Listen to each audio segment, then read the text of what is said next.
हाँ जी, हाजी गुलजार मेरा नाम है जी। 168 चक 10 नार का रहने वाला जी।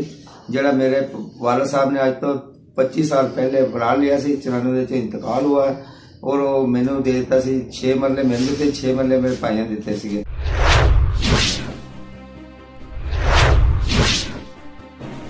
12 मरले प्लाट सी कुल।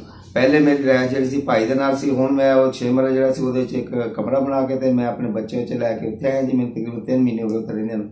और तीसरा फराद विच उठ के जी उन्होंने क्या आस्ट्रेलिया में गफज वास्ते ते जरा ना तीसरा फराद विच आके ते मैनू अज तो 3-4 दिन पहले आके धमकी दे गया जी।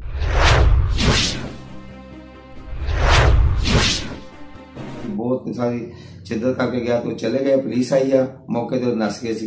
उस तो बाद दोबारा आज फिर आए है जी।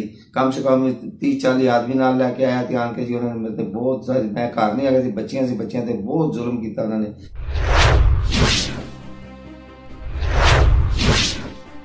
एक बच्ची मेरे ते पत्थर भी मारे, सिर से भी फट गया वा और बहुत शिद्दत की थी उन्होंने।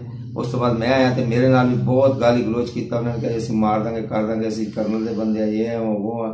और काफी सारे रले मिले से, बड़े बड़े आदमी से। उस तो बाद पुलिस आ गई है, पुलिस ने जाके सानू बड़ी रहनुमाई की और मेरा फेवर की उन्हें बड़ी, तो मैं शुक्रगुजार हूँगा। तो बाकी मैनू बहुत धमकियां दे रहे, मैं बहुत खतरा है मैनू जी। मैनू तहफ़्फ़ुज़ दिता जाए और मेरी रहनुमाई की जाए। मेरे वालिद साहब ने अपनी जिंदगी मरण तो पहले मैनू जी 6 मरले जगह दी सी।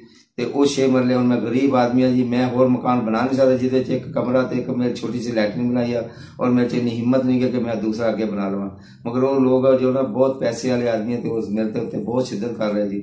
उन्होंने नाल कोई लैन देन नहीं। मैं भरावां दे वास्ते स्टे लिया सीगा भी शायद भाई मेरे जिहड़ा ना प्लाट दा विच, ते उन्होंने मेरे नाल कॉम्प्रोमाइज कर लिया कि भी चलो तुसीं हुण भाई बड़े भाई है साडे ते तुसीं रख लो सारा कुछ।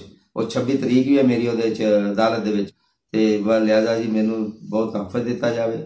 हाँ जी, आला काम जी जड़े मेरे मसले नूं हल करान और मेरा तहफ़्फ़ुज़ किया जाए जी। मैनू बहुत धमकियां दित्तियां गईयां, उन्होंने कहा जी असीं आवांगे फिर तुहाडे बच्चों नूं भी मारांगे, चुक चुक के बाहर कड्डांगे जी।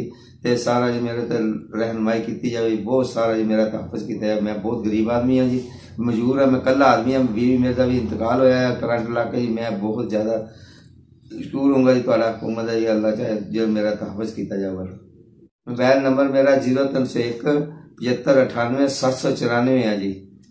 और इस नंबर से मैं 15 भी की 2-3-4 दफा।